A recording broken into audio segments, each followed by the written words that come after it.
यानी राशिद अजीम all India council के रूह रवा आपसे मुखातिब हैं। आगाज उस जाते पाक के नाम से जो नहायत मेहरबान और रहने वाला है, वक्त कम है और यहाँ पर स्टेज पर एक ऐसी शख्सियत बैठी है जिसकी दानिशरी की मैं मिसाल मतलब मिसाल नहीं दे सकता मैं, जो साफी है, बहुत बुलंद शख्सियत है, अजीज बर्नी साहब। उनकी तकरीर के बाद में कोई तकरीर करना बड़ा मुश्किल काम है और मैं इस काबिल नहीं कि उनके बाद में कोई तकरीर कर सकूं, लेकिन प्रधान साहब की मोहब्बत है, उन्होंने कहा कि दो लफ्ज़ बोलिए, तो मैं कोशिश करूँगा या फिर बोलने की एक शेर के साथ कि लोग इंसाफ तलब करके पेशेमान रहे, लोग इंसाफ तलब करके पेशेमान रहे, जितने मुनसिफ से कातिल के निगरान रहे, आसमानों के ख्वाब दिखाती थी हमें हवा, शाख से टूटे तो परेशान रहे। दोस्तों साथियों, जब हम अपनी जड़ों से उखड़ जाएंगे और जब शाख से टूट जाएंगे तो हमारी हालत वही होगी जो आज हमारी है। हिंदुस्तान में हालात बिल्कुल बदल चुके हैं। सेकुलरिज्म की बात या सेकुलरिज्म दफन हो चुका है, राम राज्य की शुरुआत हो चुकी है, जिसकी मिसाल है कि एडवोकेट डॉक्टर बाबा साहब अम्बेडकर के पोते प्रकाश अम्बेडकर इलेक्शन हार जाते हैं, जिनको पार्लियामेंट में होना चाहिए था, लेकिन एक मालीगांव बम ब्लास्ट की दहशतगर्द साध्वी प्रज्ञा सिंह ठाकुर पार्लियामेंट में जाके बैठती है। यह हमारे लिए सबसे अफसोसनाक बात है। इन हालात में हमसे कहा जाता है कि सेकुलरिज्म को बचाया जाए। बर्नी साहब ने जो बात कही, मैं उनसे उस बात से बहुत मुत्तफिक हूं कि मुल्क के अंदर आरएसएस ने जब चाह कांग्रेस को बिठा दिया और जब चाह बीजेपी जैसी जमातों को बिठा दिया, जब तक उनसे ये चाहा लोगों ने कि कांग्रेस से कितना काम लेना है, उन्होंने कांग्रेस से वो काम लिए।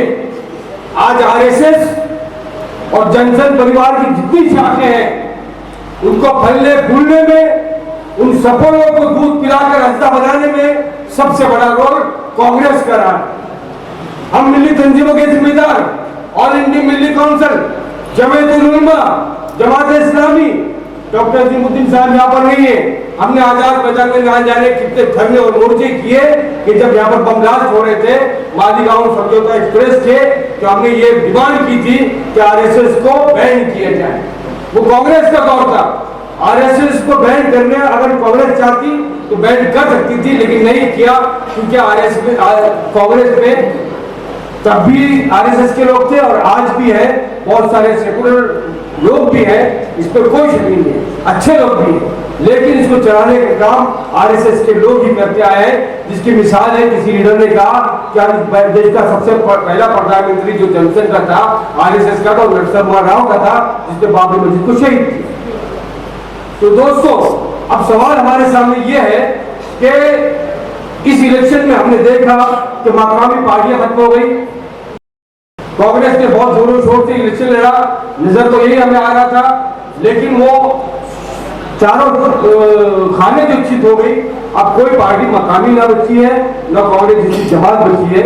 अब इस मुल्क का अगर राज है वो आरएसएस का है और बीजेपी का है। अब हमें लड़ाई किस तरह लड़नी होगी? वारिस पठान साहब यहाँ पर मौजूद है, बैरिस्टर असदुद्दीन अवैसी साहब और प्रकाश अम्बेडकर के लिए एक लाइन बनाया, जिसको बहुजन वंचित आघाड़ी का नाम दिया गया और ये नारा दिया गया, जय भीम जय भीम जय भीम, जय भीम और जय भीम के साथ में अब जय ईवीएम की भी जरूरत है, ये आप याद रखें। ईवीएम जिसके साथ उसकी सरकार, और ये सरकार ईवीएम की सरकार है, ये सरकार आवामी सरकार नहीं है। अब ईवीएम के ताल्लुक से यहाँ पर कोई, मुझे ताजुब इस बात में है, हमारे पत्नी साहब, मुझे ताजुब इस बात में कि ईवीएम पर जो बात होनी चाहिए थी वो नहीं हो पाई, ये होनी चाहिए और इसकी करने की जरूरत है। इलेक्शन के बाद हमने देखा कि एक ना बहुत बड़ा मैसेज व्हाट्सएप का बहुत फैल रहा था कि भारत बंद, भारत बंद, लेकिन समझ में ये नहीं आ रहा था कि भारत बंद है तो किसकी तरफ से। ईवीएम का विरोध तो हो रहा था, लेकिन कहीं किसी का कोई नामो निशान नहीं था। उठे छूटे कुछ लोगों ने जो है उसको चला दिया और ये कंपेनिंग शुरू हो गई कि भारत बंद का ऐलान करना है अगर आपको ईवीएम के खिलाफ, इस सरकार के खिलाफ, तो आपको सारे लोगों को, मैं कांग्रेस की बात नहीं करता, कांग्रेस ने भी ईवीएम के खिलाफ वो लड़ाई नहीं लड़ी जो उसको लड़ना चाहिए था, जो उनके कार्यकर्ताओं को जमीनी सतह पर आकर लड़ाई लड़नी चाहिए थी।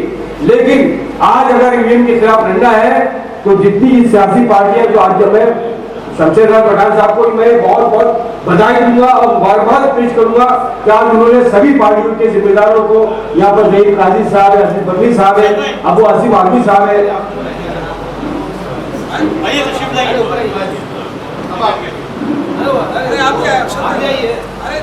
बाप के साथ बेटा कैसे चल सकता? कुछ हमारे मेहमान आए हैं इसलिए थोड़ा सा हम उनका स्वागत करते हैं अशोक सिद्दीकी साहब का और विजय साहब का।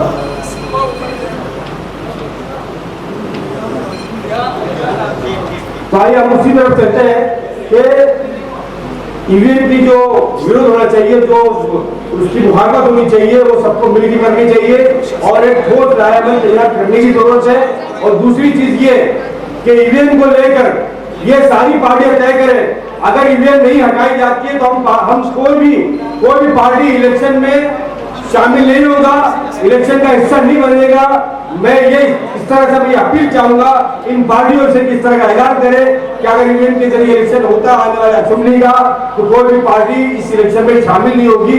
हम इसका विरोध करेंगे और इस इलेक्शन का बाइकआउट करेंगे। अगर आपको इलेक्शन करना है तो आपको बैलेट पेपर लेकर आइए। इतना कहते हो अपनी बात खत्म करता हूँ, शुक्रिया इस शेर के साथ में। तो उठो कि जुल्म और सितम का जवाब लाना है, उठो कि जुल्म और सितम का जवाब लाना है। बरस रही है आज जहाँ बुग़्ज़ तासुब की, वहीं पर अमन अमान के गुलाम लाना है। मैं मोहतरम अजीज बर्मी साहब से फिर एक बार गुजारिश करूंगा कि सर आप जितना बेहतर समझा सकते थे, हमें दे सकते थे, हम अभी प्यासे हैं। मैं चाहूंगा कि आप आके पूरी बात पूरी करें, वही हालात को फिर और रोशनी डालें। अजीज बर्मी साहब से गुजारिश करूंगा। मोहतरम सबसे पहले आपको बताना चाहता हूँ ईद की मुबारकबाद तो हम सब लोगों को, मैं एजाज उनको पटेल साहब को बहुत मुबारकबाद देना चाहता हूँ कि आप तमाम लोगों को इकट्ठा किया और एक अच्छा मौका फराहम किया। लेकिन चूँकि मेरे सब जिम्मेदार लोग शहर के बहुत कीमती लोग बैठे हैं, प्रकाश अम्बेडकर साहब, डॉक्टर काजी साहब और अजीज बनी साहब और स्टेज में बहुत मौजूद शख्सियतें बैठी हैं, इस्माइल भाई भट्टी और साहब। मैं समझता हूँ थोड़ा सा पॉलिटिकल बात अगर हो रही है, मैं आपको बात बताना चाहता हूँ कि मीरा रोड पे, मीरा भयंकर के अंदर RSS का ये ऑल इंडिया ब्राह्मण परिषद चल रहा है, कल था और आज भी है। कल मेरी मीटिंग थी, एक पत्रकार ने बताया कि उसमें बाकायदा ये तय किया गया है कि किस तरीके से NRC वाला रूल लागू किया जाएगा पूरे इंडिया में।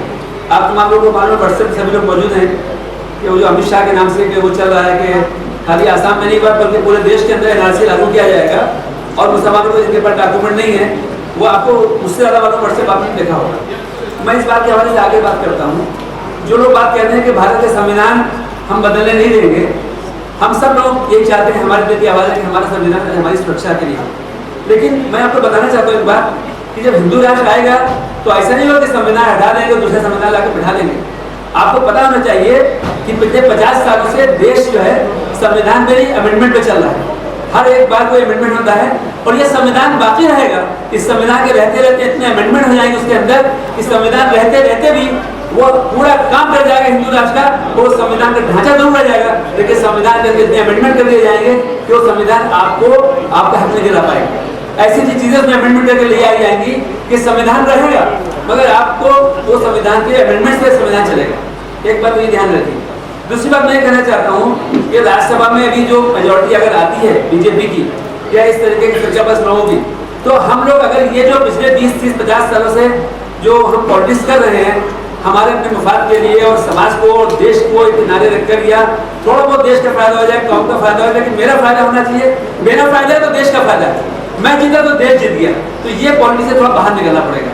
अब मैं ये बात कहना चाहता हूँ कि अगर इसको रोकना है तो महाराष्ट्र के अंदर कुछ कंक्रीट प्लानिंग कीजिए। हमारे पास कोई नेटवर्क नहीं है। हमने एक पार्लियामेंट कॉन्स्टिट्यूंसी के अंदर काम किया मीरा भाईंदर के इलाके में। हम जब गए वहाँ पर लोग मिलने के लिए, वहाँ पर पंजाबी घड़ी के निशान था, मैं नाम नहीं बताऊंगा उस नेता का, जो वहाँ पर मेन आदमी था जिसने कहा कि साहब आप आराम करो, मैं यहाँ का संभाल लूंगा सब पूरा। लोगों को पता नहीं कि उनका वो घड़ी के निशान यहाँ पर वोट डालना है यहाँ पर। लोग ढूंढते रहे। हमने जब क्रिश्चियन लोगों से बात की, उन्होंने कहा हमको नहीं पता कि यहाँ पर घड़ी के निशान था, वो पंजा ढूंढते रहे। आज हमारे पास कोई नेटवर्क नहीं है। जिनसे हम मुकाबले की बात करते हैं, बीजेपी और आरएसएस की बात करते हैं, उनके लोग बहुत सिंसियर और ईमानदारी के साथ काम करते हैं। आप ईवीएम मशीन की बात करो या पैसे की बात करो, वो अपनी जगह पर है, लेकिन उनकी सिंसियरिटी और उनका जो काम है, बूथ लेवल पे जो कमेटी बनाकर जो काम किया है, जो नेटवर्क खड़ा किया है, वो अपने आप में एक जगह है। हमारे पास जो हमारे लोग कांग्रेस के कार्यकर्ता लोग हैं, जो एनसीपी के कार्यकर्ता लोग हैं, वो आराम से काम करते हैं। वो उनके पास नेटवर्क नहीं है। वो बातें तो करेंगे स्टेज पे आके, मैं माफी चाहता हूँ मेरी बातें आपको ना जवाब दूसरे, लेकिन जो जब हमने कमिटमेंट किया है किसी काम के लिए, तो हम उसमें देखेंगे नहीं फला नेता क्या कर रहा है। हमारी जेब का पैसा भी खर्च करना चाहिए, हमको हमारा वक्त भी लगाना चाहिए, तो हम समझते हैं कि हम कुछ काम कर रहे हैं कौन का। लेकिन हमको पैसा ही मिले और हम दिखाने के लिए काम करें तो रिजल्ट नहीं ला सकते। हमने वो काम ही नहीं किया।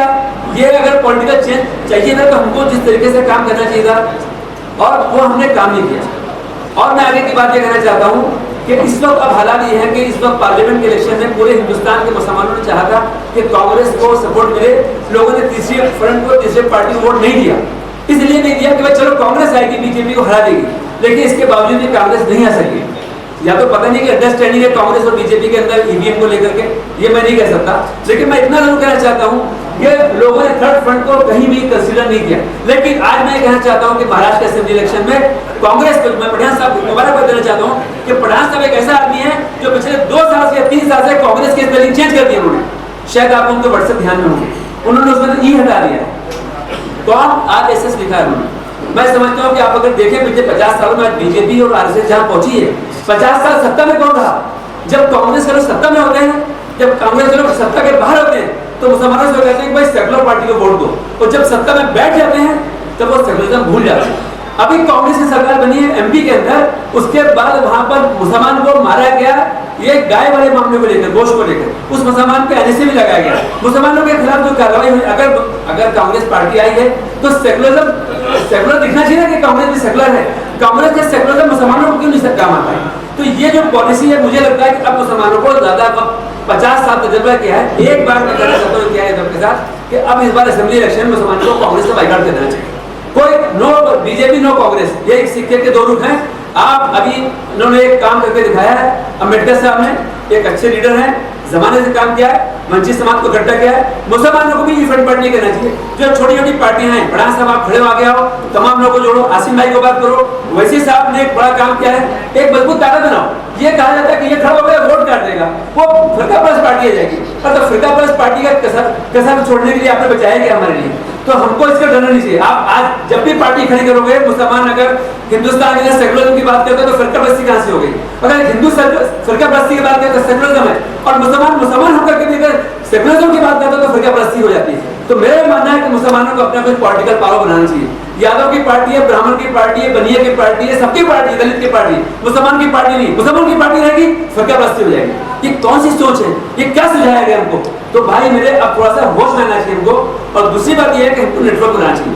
आज हमारी मस्जिदें हैं, हमारी मस्जिदों में नमाज होती है सिर्फ 5 टाइम की, करोड़ों रुपए की एक मस्जिद बनती है। हमारे मस्जिदों को खोल देना चाहिए कम्युनिटी सेंटर के लिए। हमारे नौजवान लड़के बेरोजगार घूम रहे हैं, मुसलमान बच्चे, तालीम का इतना फुकदान हो रहा है हमारे बच्चों को। हमको हमारे सेंटर्स को, शाखाएं अल्लाह ताला ने हमको पहले से दी है, हमारे पास नेटवर्क मौजूद है, पूरा निजाम मौजूद है, मगर हम उसका इस्तेमाल नहीं करें। आज हमारे उलमा का ये उलमा हमारा बहुत बड़ा नेटवर्क है।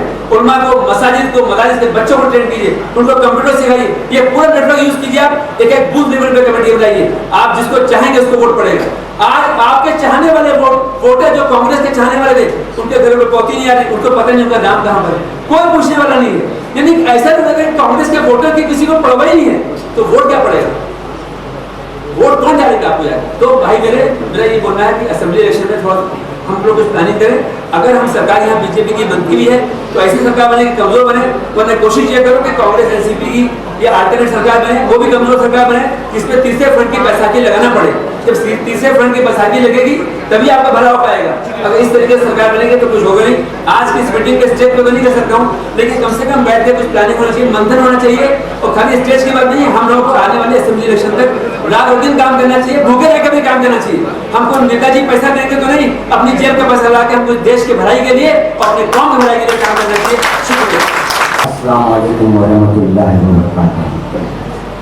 तमाम तारीफ अल्लाह की गुनाही करम करना है।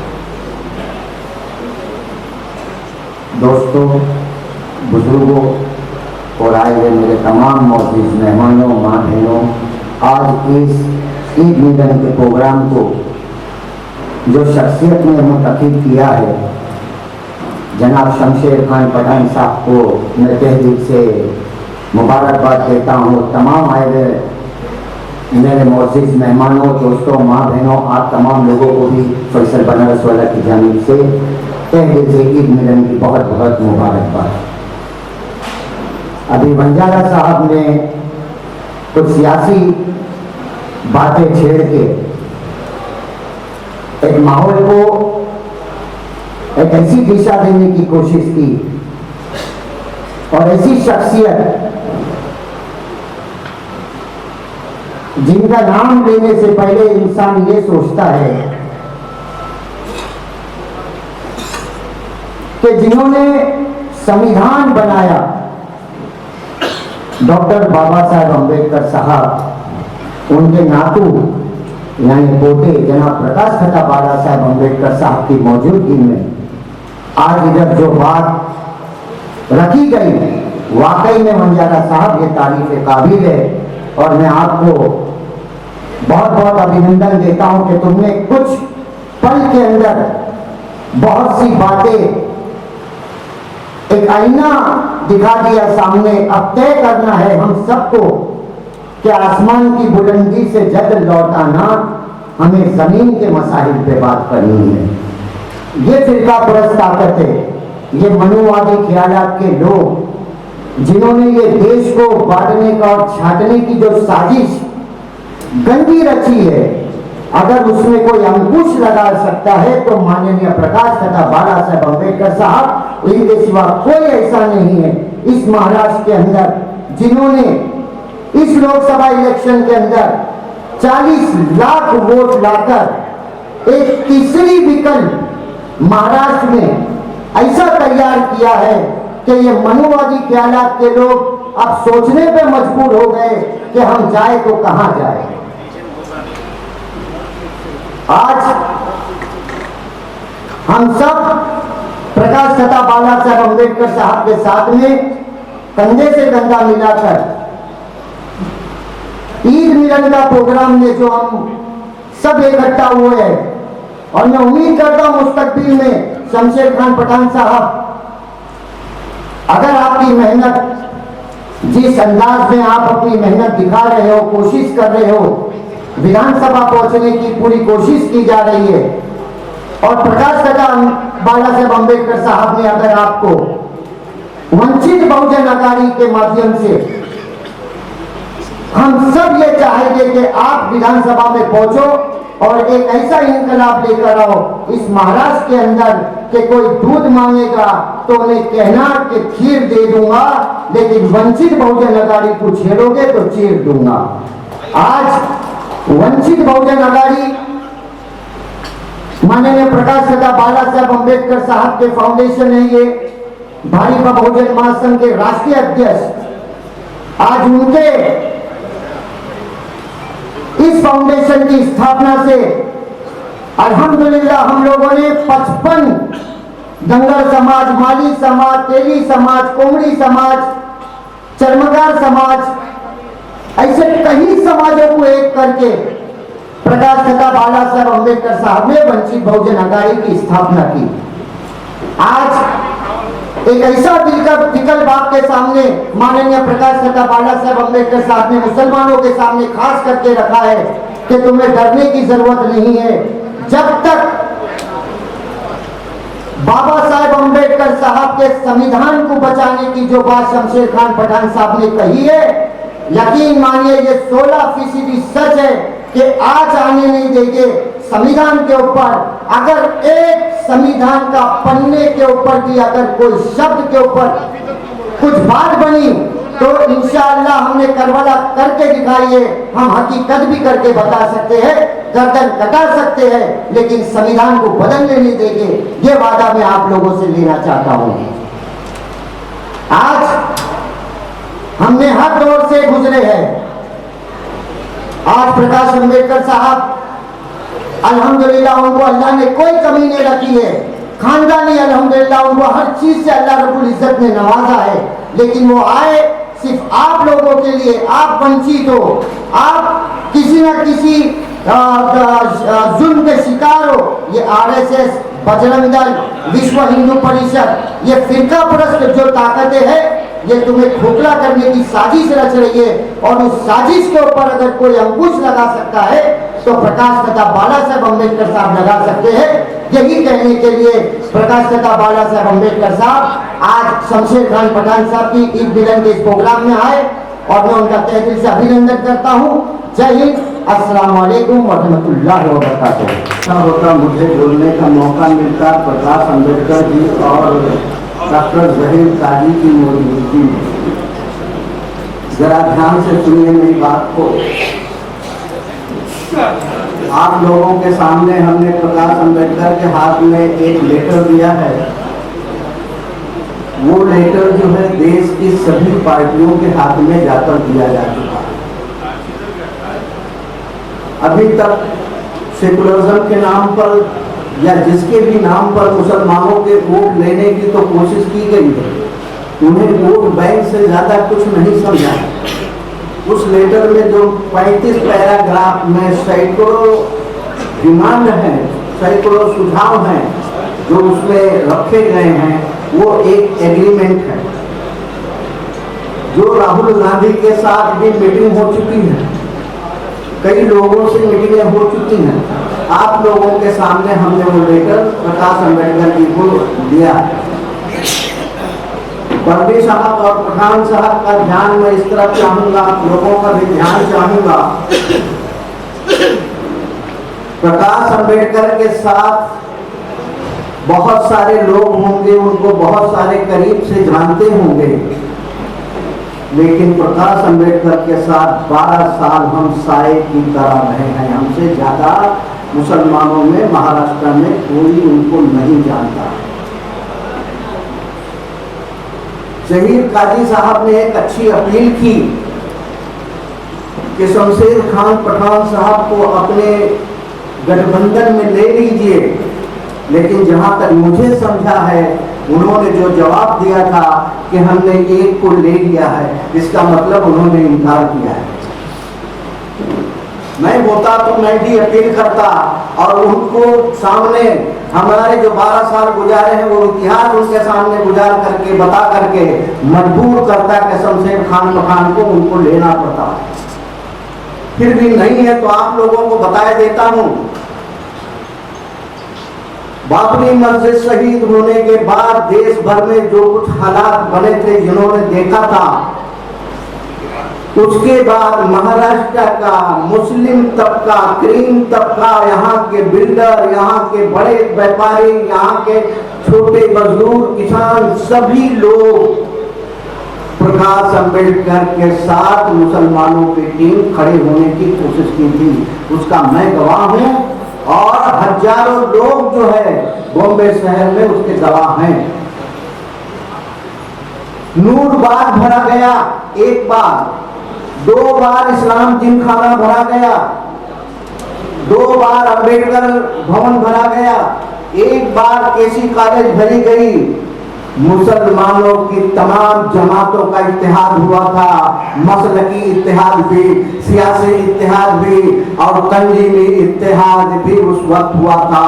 और सारे के सारे लोग जो है प्रकाश अम्बेडकर के साथ खड़े होने के वादा किए थे, लेकिन ये प्रकाश अम्बेडकर जी हैं जो रिस्पांस ना देने की वजह से, इनकी तरफ से रिस्पांस ना आने की वजह से आखिर में क्या हुआ, यही वो मुसलमान जो प्रकाश अम्बेडकर को खड़ा करना चाहता था, वो अबू आसिम को अगुआ बनाया और मुलायम सिंह के साथ शिफ्ट हो गया। इसका मैं गवाह हूँ और आपके बॉम्बे में बहुत सारे हजारों लोग गवाह हैं। इस मजलिस से, इस महफिल से, इस स्टेज से मैं आह्वान करूंगा कि बाला साहब अम्बेडकर, आप इंपोर्ट करके लीडर लाए हो और इंपोर्ट किया हुआ लीडर नहीं चल सकता है। शमशेर खान पठान यहाँ के मुकामी लीडर हैं। मैं समझता हूँ शमशेर खान पठान की पर्सनालिटी बहुत अच्छी है, वो कानूनदा हैं, वो बड़े अच्छे वक्ता हैं, बड़े संजीदा लीडर हैं। इनकी जरूरत है आपके साथ, इसलिए शमशेर खान पठान को आपने उनको अपने साथ लेना चाहिए। साथियों, मुझे तो बोलने हुए 2 मिनट भी नहीं हुए, नोटिस आ गई है, शायद मैं गलत बोल रहा हूँ क्या? तो जी जी टाइम खत्म हो रहा है, ठीक है। मैं शमशेर खान पठान साहब से, अजीत बर्रे साहब ने जो आह्वान किया है कि शमशेर खान पठान के साथ सीने से सीना लगा के, कंधे से कंधा लगा के खड़े रहेंगे, हम भी वादा करते हैं। पठान साहब, आप अपने आप को मजबूत समझिए, ये संगठन बनते रहेंगे, ये वंचित आघाड़ी जैसे संगठन भी बनते रहेंगे। आपको उस संगठन में शामिल किया जाएगा, इंशाअल्लाह शामिल किया जाएगा, इत्मीनान से रहिए। कुछ रणनीतियां हैं जो हमें बनानी होगी, हमें बैठकर मशवरा करना होगा। वंचित आघाड़ी में से एक अंग आप भी होंगे। यहाँ वारिस पठान साहब भी आ चुके हैं, उनसे भी मैं संदेशा देना चाहूँगा। असदुद्दीन साहब के यहाँ पर हम जो है इत्तेहाद की कोशिश करते रहे हैं। जो भी असदुद्दीन साहब के बारे में कुछ भी हमने बोला है वो इत्तेहाद के लिए बोला है, लेकिन अगर यहाँ से इत्तेहाद की शुरुआत होती है तो बहुत अच्छा होगा। उम्मीद करता हूँ, और हाउस में बैठे हुए लोग तमाम उम्मीद करते हैं, पठान साहब को आप लोगों ने साथ लेना चाहिए और इनकी हाजिरी असेंबली में बहुत जरूरी है। अल्लाह हाफिज। मैं जनाब आली